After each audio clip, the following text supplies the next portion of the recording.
Intrepid Studios is about to begin showing us the latest iteration of their combat system, albeit only one very small part of it. At this stage in development, there is next to nothing that we can say for certainty regarding the details of the combat system, but they have talked a lot about their current vision regarding combat, and at a minimum the basic plan for what they want to have going into Alpha 2. All of it is of course subject to change after feedback. That being said, regarding the proposed combat ideas they have so far, some of the ideas I think are great, but some I have concerns about. And as I mentioned in my video on making the ultimate MMO combat system, there is of course a lot of personal preference when it comes to combat, so my views may not align with yours. But at the very least, I want more people to be aware of some of the details of the direction they are headed with combat in order for you to give your own feedback. So starting with the pros first.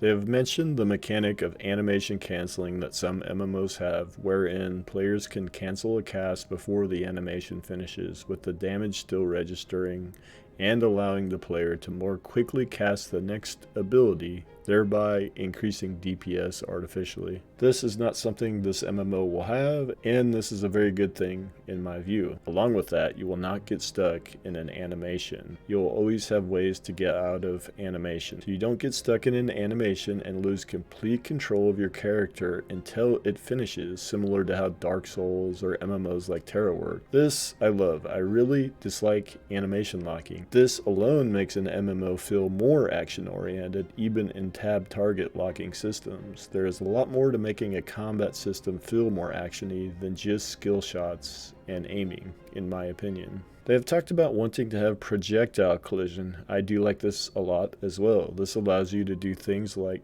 let a player line of sight a spell cast after it goes off, even the tab targeted spells, similar to how Guild Wars 2 does it. This again feels a lot better than seeing the spell go through the wall and still hit the player. Now, we don't know yet whether that is the exact plan with projectile collision, or whether the projectile collision will only apply to action abilities, but in general, I like this feature, and I think it greatly adds to the possibilities of what the team can do with combat. Melee weapon attacks have a cleave, and even in tab target mode do not require a target. Different weapons will have different forward attack cones. Melee attacks can hit more than one target. Some weapons with large attack radiuses can do this more efficiently than others, of course. This is how a lot of action combat systems have worked with melee, and I like it. In addition, weapons will have a combo system, wherein as you continue to use the primary weapon skill, each attack is slightly different and more powerful as you progress down the chain. This is very similar to Guild Wars 2 and the one skill on your weapons, which had a 3-skill chain that would happen. This leads to some on-the-fly decisions. For instance, say your next weapon attack is the last in the chain, but a big cooldown just finished. You may want to finish the weapon chain before using the cooldown. It makes for more active decision making during combat and is a good feature in my opinion. Now, the Ashes weapon chains are not all chains of 3. In Alpha 1, each weapon had a different length of the combo chain. Some were 3, some were 5, and so on. This I also like, the variety and extra bit of complexity that it provides. Next, this is something a lot of MMOs have done, but they want to have positional damage modifiers. So some spells and abilities might do more damage from the side or behind the target. This is yet again something I feel adds to the dynamism of combat and adds to the action feel a bit. One way of balancing the action and tab skills they are proposing is to have hard CC skills be action skills and soft CC skills be tab target skills. I like this idea. We will see how it plays out in testing during Alpha 2. Next, they have a fairly long time to kill. Steven basically said that if 2 players are just standing there wailing on each other, the time to kill would be 30 seconds to 1 minute. And they are not going to have one-shot mechanic. I am a big fan of this design choice, as those that watched my other video on designing a perfect MMO combat system know. They plan to have ultimate skills that can be cast after the focus resource is charged. I like this. A lot of MOBAs and games and other genres do this. MMOs don't do this as often, and I don't know why. They're probably going to have a single unified hitbox, so really small character models are not harder to hit than big character models with action spells. This is a necessary feature for MMOs that use any skill shots. They also are not going to have separate hitboxes on a single character model, so no headshots. Good.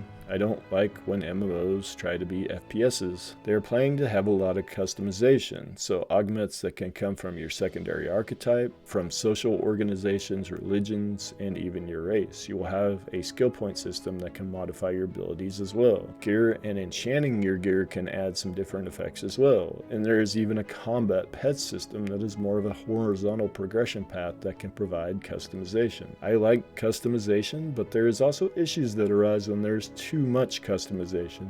We will have to see how much there is, but in general, I am a fan of a lot of choices as long as they can keep balance in check. I like what they have planned for mounted combat. Mounts will have a separate health bar and can be targeted separately from the player and killed. Some of the larger group mounts will have weapons attached to them. They are going to have a ton of mounts via the animal husbandry system, each with its own unique skills. Some of the skills will be very useful in PvP situations. There will be some mounts that have jump skills, some that can glide, and some with other terrain-specific capabilities. Speeds will vary on the mounts as well. What they are aiming for with naval combat has me interested. To me, Arcage had the best naval combat in any MMO, and they are basically using that same system with their own modifications. They plan to have a lot of highly varied ships, PvE raid encounters in the open seas, and of course PvP, with the transporting of materials creating incentives for the players to attack transport ships. Finishing up the things I consider to be in the pro category with a few smaller but still important things. They are considering adding special animations for RNG things such as blocks, parries, and evades. I'm always a fan of having as much information about what is happening in combat be displayed in the game world, and for there to be less reliance on combat text and staring at the UI to see what is happening. But I do know that there is only so much that can be done with this. It might be hard to show 5 different damage over time conditions all at once on a character model, for instance. But in general, the more of the data that was once only on the UI historically that can be shown graphically in the world, the better. A small one, but they want to have no add-ons. I actually love this. Some MMOs, yes, I am talking about World of Warcraft, use this as an excuse to have a terrible, uncustomizable user interface that requires add-ons in order to play more optimally. Just make a great UI that has a lot of customization, and that eliminates the need for a lot of add-ons and makes getting into the game for new players much easier. The final thing is a very small thing that virtually every MMO has these days, that is diminishing returns on CCs. Yes, of course I like this, and in this case I am not sure who doesn't like this. Next, I want to talk about the things that we just don't know enough about yet to put in either the pros or cons category. First, we don't know how many active skills will be allowed. They have said less than 30 is all so far. From my perspective, I like having a lot of skills, a complex rotation, and a lot of impactful cooldowns, so I'm hoping for 20 to 25 active skills. The other thing we don't know about yet is the universal skills that they have proposed, such as active blocking and active dodging. They do seem to be leaning towards a universal out-of-combat sprint for all classes, which I am in favor of. But from my perspective, an active block with a fairly high cooldown and or limited by some sort of stamina resource for tanks could be a cool mechanic. I'm not sure I'd be in favor of active blocking for all classes. Active dodging, however, I'm in favor of all classes having, since they do have projectile collision. On to the cons. It is a smaller list, but some of these I find very concerning personally. To start out, the decision to try to appeal to both tab and action players at the same time.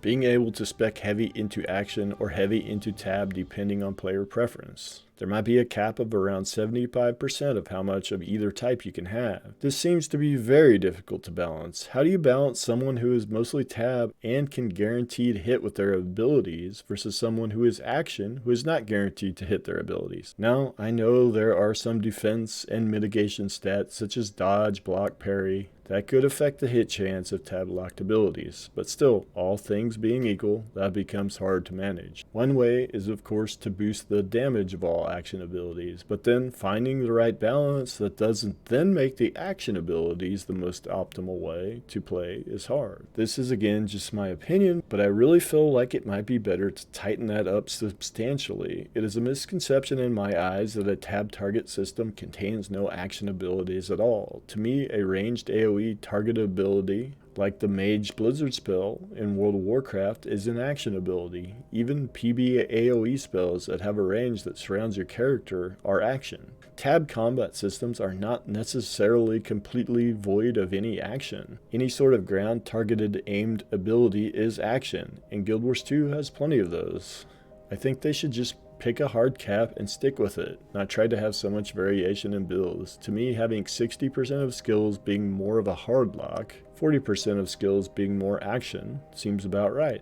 And on the action side, I prefer to make a majority of them not incredibly hard to hit. Think ground-based targeted AoEs in most MMOs. In general, those are not hard to land. The skill shots from WildStar or Guild Wars 2 had enough width on the attacks that they were not super difficult to land. And for me, I am not sure the reticle is a great idea. Just have ground-based telegraphs of some sort. Maybe having a few skills require a reticle is fine, but not the majority. Related to this issue, the idea of having a hotkey to switch between tab and action mode. They have said that action abilities could be fired in the direction of your cursor without switching with the hotkey. I'm okay with that, but I think they need to add more options. And I'm not sure why an action spell needs to use a reticle. Guild Wars 2 had a ground targeted system for action spells. WildStar had an always-on telegraph on the ground for all of its abilities. If you use that kind of system for your range spells, you can allow players to stay in tab mode at all times and only show the ground target when the spell is pressed down or whatever style the player wants. I made a quick video in Guild Wars 2 to show an example of this, which we will see now. Hey guys, just a quick video talking about action targeting and maybe ways Ashes of Creation could do it a little different. Currently what they have is a hotkey to switch between tab and action mode, and Guild Wars 2 has that. And they also have, as an option, you can just simply fire the action skill in the direction of your cursor, and this is an action skill here, and Guild Wars 2 has that option as well. The other options that you could employ very easily. And this is the option that I typically use, especially on characters that I've played enough to know the range and things like that on their abilities.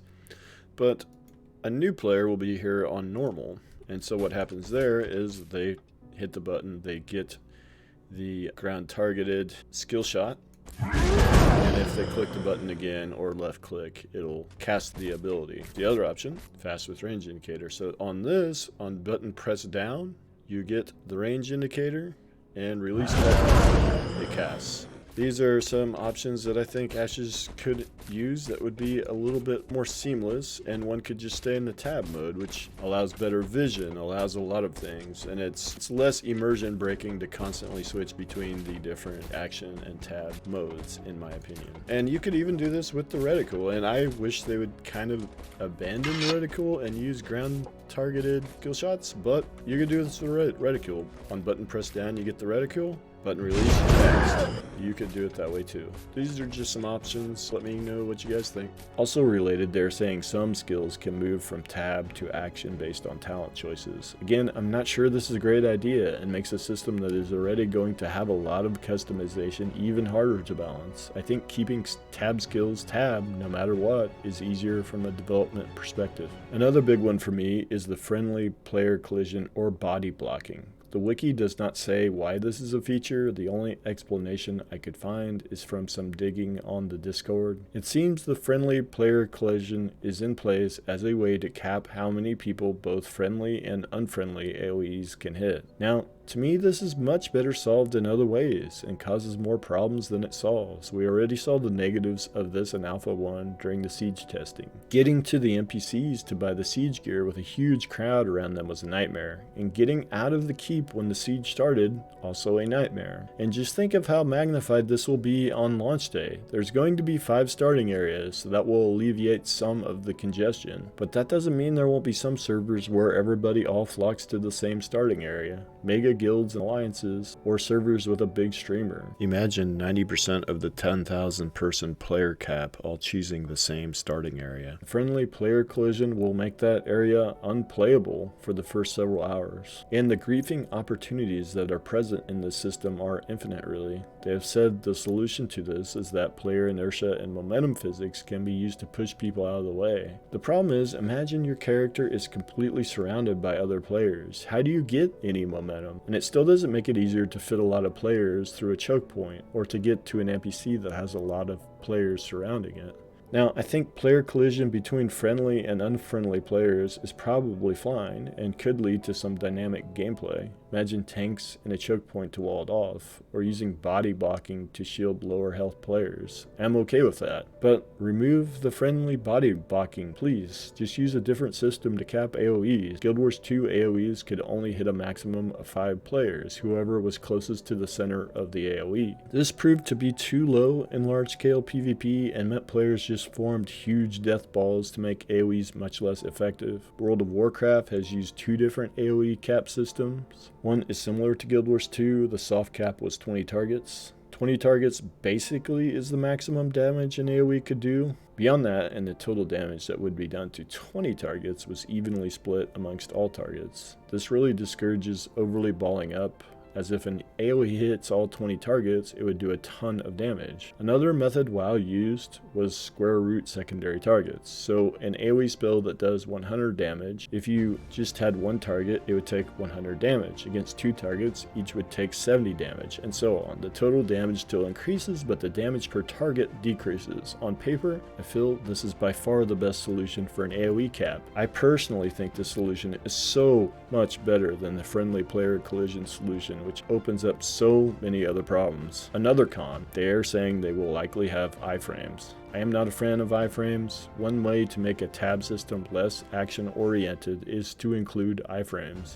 The final con I have is not having health bars. Instead of health bars, they are opting for the nameplate degrading as the player loses health. I don't understand why giving the player less information improves combat, but this is one thing that is easily switched on or off by the developers, so if it turns out to be bad, they can switch it back on.